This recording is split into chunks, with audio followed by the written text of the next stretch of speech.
बरसात तो 3 घंटे तक बरसात हुई लगातार आंधी के साथ। इसकी वजह से गेहूं की फसलें वगैरह सारी लेट गई और चने में भी नुकसान हुआ है और इसलिए सारी फसलें आड़ी टेढ़ी हो गई। इसलिए 30 से 35% गेहूं की फसल में जो में वो चने में नुकसान हुआ।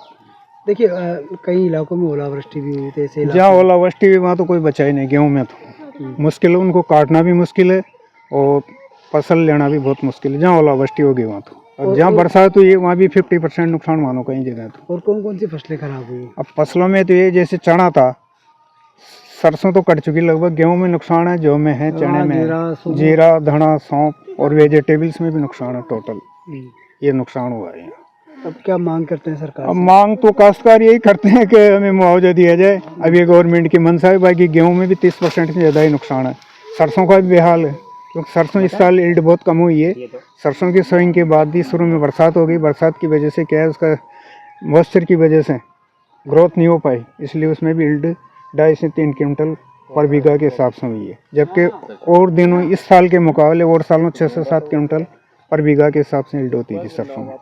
अच्छा, इन फसलों का क्या बीमा वगैरह भी करवाया है किसानों ने? नहीं, कई ने करवाया भी है। बाकी लास्ट ईयर भी करवाया था, उसका उन्हें कोई क्लेम नहीं मिला। आज दिन तक तो मिला नहीं। काश्तकार चक्कर काटते हैं, पूछते हैं कंपनियों से, चुपचाप हो जाती है कंपनी। बाकी कई काश्तकारों को मुआवजा नहीं मिला इसका, इंश्योरेंस का। जो ये रात को बारिश हुई है, इससे एक तो 30% गेहूं में नुकसान हुआ है। अब इसमें गेहूं का नुकसान ये है कि एक तो चमक नहीं है गेहूं में, जो चमक रहनी थी वो चमक नहीं रहेगी। और इसका जो चारा है ना, जो भैंसों को इनको खिलाते हैं, वो चारों में भी बदबू आने लग जाएगी, जिससे जानवर भी खाएंगे नहीं।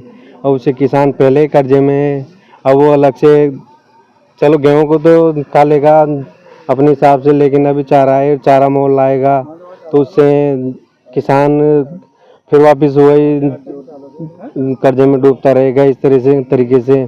और सरसों में भी पहले के मुताबिक जैसे 7 कुंटल 8 कुंटल पर बीघा के हिसाब से बैठती थी, तो इस बार भी 2, 2.5, 3 कुंटल के हिसाब से सरसों बैठी है। तो उससे अब किसान भारी मात्रा में तो 1-1 हज़ार रुपये किलो तो बीज आता है सरसों का। अब वो बीज के हिसाब से करे तो उस हिसाब से अब ज़्यादातर किसान सी लेते हैं। अब शेर के हिसाब से अब वो शेरी को देंगे या खुद अपने घर का खर्चा चलाएंगे, तो हिसाब से अब बारिश आने से अब इससे और ज़्यादा नुकसान हो गया है फसलों में। यहाँ का मूल निवासी जो किसान हूँ, और यहाँ पर शिवालाल, न्यूज़ 24। यहाँ पर रात की बरसात से काफ़ी नुकसान हुआ है। इससे गेहूं की परिस्थिति हुई बिल्कुल बेकार हो गए। गेहूं की क्वालिटी में बहुत डिफेक्ट हो गया, चारे में भी और बैठक में बहुत फ़र्क पड़ेगा इससे। और सरसों में भी जो गड़े हुए पड़े हुए हैं उनमें पानी चले जाने से उनकी लेब में फ़र्क आएगा। लेब नहीं बैठेगी, इतनी सफ़ेदी आ जाएगी तो उसमें फफूंदी आके वो क्वालिटी में भी उसमें भी डिफेक्ट रहेगा। पहले उसमें तो बैठक बहुत कम हो रही है और साल 7-7, 8-8 क्विंटल बैठती थी, इस साल 3 क्विंटल से बढ़ रही नहीं है और ये डबल नुकसान और हो गया। इससे किसान को बहुत भारी बोझा पड़ रहा है। अब ये जो KCC बनवा रखी है, थोड़े से उनसे राहत मिलती थी तो उनका भी जमा कराने का टाइम आएगा, तो इतना तो व्यवस्था नहीं है, कहाँ से कुछ करेंगे। बारिश में गेहूं में नुकसान है, चने में भी नुकसान है, सरसों में भी नुकसान है। और जैसे मान लो सौंफ है, जीरा है, धनिया है, तो बिल्कुल बचा ही नहीं जाएगा ये तो। और फसल खराब हो गई तो क्या सरकार से क्या मांगे? क्या अब सरकार से यही मांगे कि हम करेंगे मांग तो, मगर आज दिन तक कोई मिला नहीं हमें।